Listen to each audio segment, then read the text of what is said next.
जय हिंद। आज के इस वीडियो में हम डिस्कस करेंगे RTE 2009 राइट टू एजुकेशन शिक्षा का अधिकार अधिनियम 2009।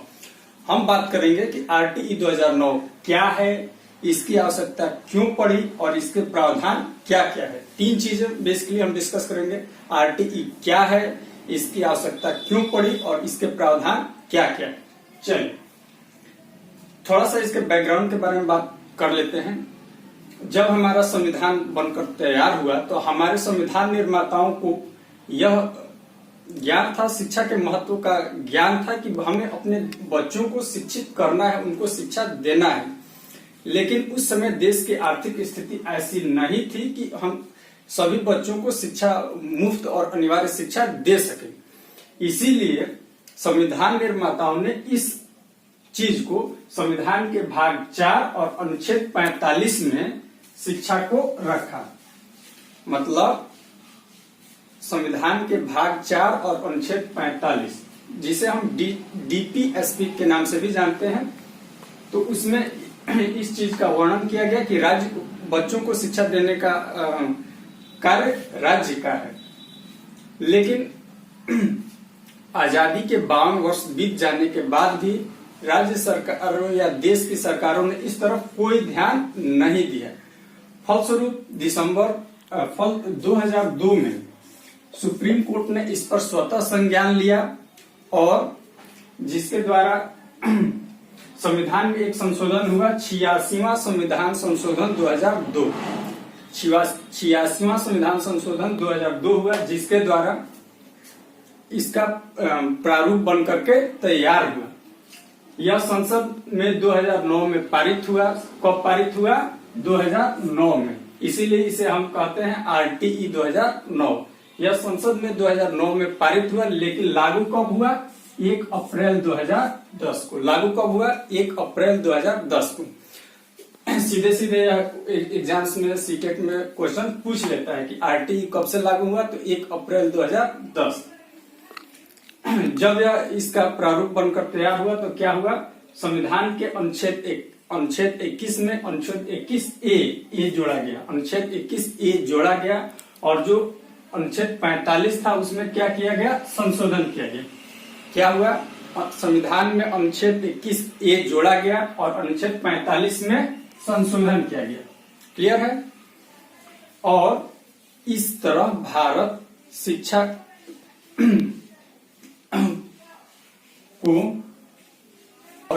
भारत शिक्षा को सार्वभौमिक करने वाला 135वां देश बन गया। 135वां देश बन गया। अर्थात भारत के पहले 134 देश शिक्षा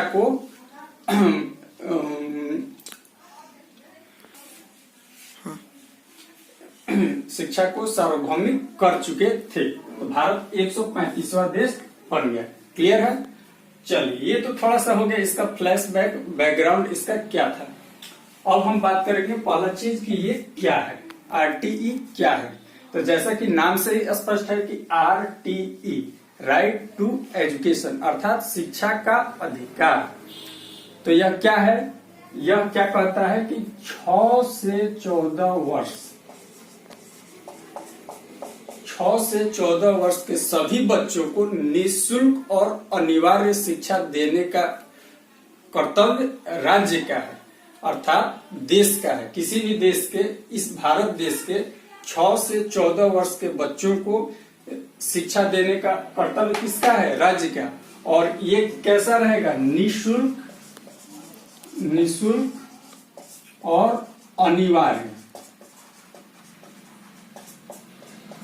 मतलब इसके लिए कोई चार्जेस आपको फोर्स नहीं करना है और अनिवार्य मतलब आपको देना। जैसे अगर अभिभावक अगर बच्चे को नहीं भेजते हैं स्कूल तो ये भी पनिशेबल हो सकता है। मतलब देश के सभी 6 से 14 वर्ष आयु वर्ग के बच्चों को वैसे अभिभावक रोकते नहीं है, फिर भी इन केस तो 6 से 14 वर्ष के सभी बच्चों को निःशुल्क और अनिवार्य शिक्षा देना है। आवश्यकता क्यों पड़ी? क्योंकि हम शिक्षा के महत्व को जानते हैं कि बिना शिक्षा के क्या हमारा फ्यूचर हो सकता है या क्या फ्यूचर होगा। क्लियर है? अब हम बात करेंगे कि इसके प्रावधान क्या क्या है।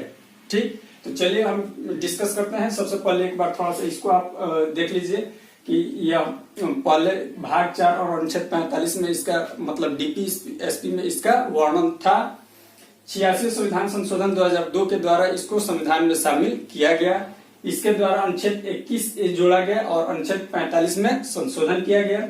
यह संसद में 2009 में पारित हुआ और 1 अप्रैल 2010 से लागू हुआ। इतना क्लियर है। चलिए अब हम आते हैं इसके प्रावधान के बारे में। इसके प्रावधान क्या क्या है हम अब डिस्कस करते हैं इसके प्रावधान के बारे में कि आरटीई 2009 के प्रावधान क्या क्या है। तो देखिए इसमें बहुत सी बातें कही गई हैं कि चलिए इसको हम पॉइंट वाइज करके देख लेते हैं। सबसे पहला है कि जो प्राथमिक स्कूल है मतलब 1 to 5 वो बच्चों की पहुंच के नजदीक होना चाहिए, अर्थात प्राइमरी स्कूल बच्चों के निवास क्षेत्र से 1 किलोमीटर के अंदर होना चाहिए। बच्चा जहां भी रहता है उसके घर से प्राथमिक विद्यालय 1 to 5 का जो स्कूल है 1 किलोमीटर के अंदर होना चाहिए, ठीक।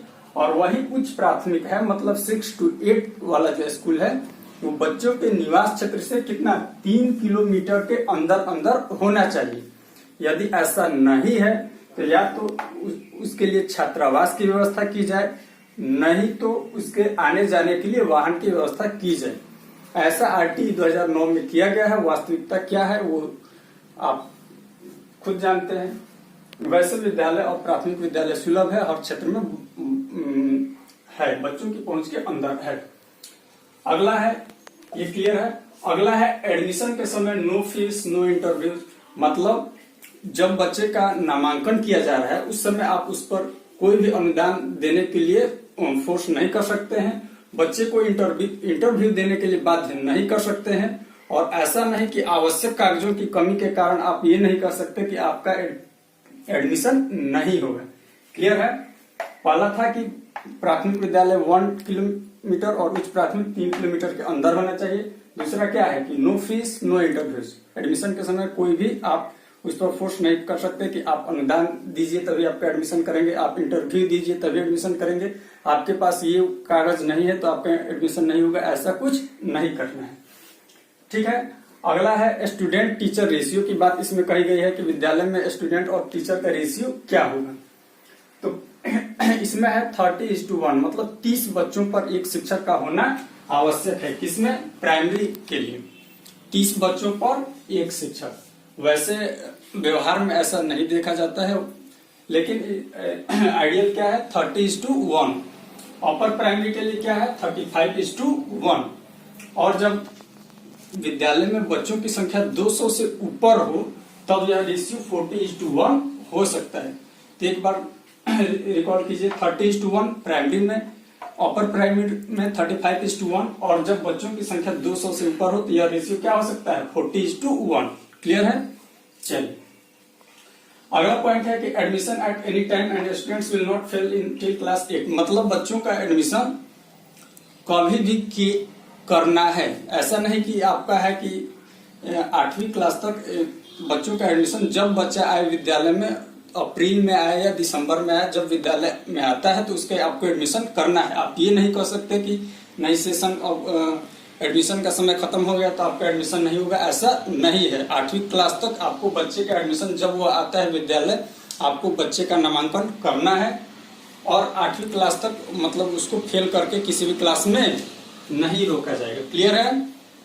चलिए इसमें शिक्षकों के लिए कुछ कहा गया है कि नो प्राइवेट ट्यूशन, मतलब ऐसा देखा जाता है कि जो सरकारी विद्यालय के शिक्षक हैं वो अपना प्राइवेट ट्यूशन पढ़ाने लगते हैं उन्हीं बच्चों को, तो ऐसा भी नहीं करना है। यह सख्त मनाही करता है और इसके लिए दंड का भी प्रावधान किया गया है कि मतलब सरकारी विद्यालय के जो शिक्षक हैं वो निजी शिक्षण गतिविधि नहीं चलाएंगे, लेकिन इसका भी धड़ल्ले से उल्लंघन आप देखते हैं। चलिए अब जब इसमें विद्यालय के बारे में कुछ बात कही गई है कि विद्यालय का भवन ठीक ठाक होना चाहिए, बच्चों के लिए लड़के और लड़कियों के लिए सेपरेट प्रसाधन टॉयलेट्स की व्यवस्था होनी चाहिए, उनके पीने के लिए साफ पानी की व्यवस्था होना चाहिए, जो अब मतलब सुलभ है और इस समय देखने को मिल रहा है। सभी विद्यालयों में लगभग ऐसी सुविधा उपलब्ध है जिसके कारण विद्यालय में बच्चों की उपस्थिति भी बढ़ी है। पहले क्या होता था कि बच्चे आते थे, उनको अगर टॉयलेट लग जाता था तो वो आधे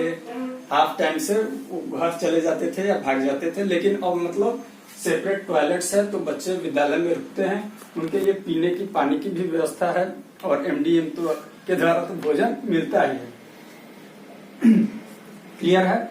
अगला है नो पनिशमेंट। पहले क्या होता था कि गुरुजी लोग बच्चों को खूब मारा पीटा करते थे, जिससे बच्चे डर के कभी विद्यालय नहीं आते थे या भाग जाते थे। लेकिन आरटीई 2009 में इसका भी प्रावधान किया गया है कि बच्चों को किसी भी तरह का शारीरिक या मानसिक दंड नहीं देना है।